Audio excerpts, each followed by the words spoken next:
Welcome to Homework Lib.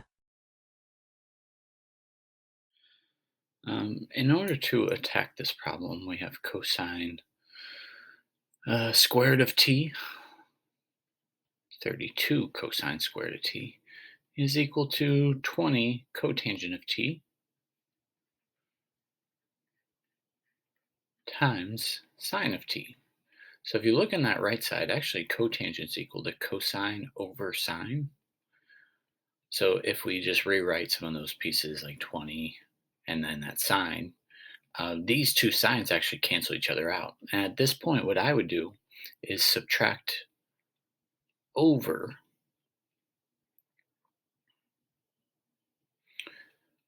And at this point, you have a greatest common factor in GCF out, um, a 4 and a cosine of t. And you're left with 8 minus 5. Whoops, forgot to write 8 cosine of t minus 5 must be equal to 0. Because now you can use the zero product property. Now this 4 is impossible to equal 0, but cosine of t could equal 0. If you think about it, if that equals 0, we don't really care about anything else because anything times 0 is 0. And same thing with this cosine of t. I'm just going to quickly do this.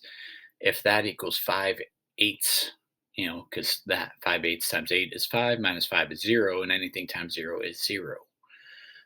But at this point, you can actually answer where cosine of t equals 0 without needing a calculator, because on the unit circle, it's just straight up and straight down because cosine's the x-coordinate. Now, this is not on the unit circle, so to figure out that answer, you have to do the inverse cosine of 5/8 and make sure that you're in radian mode.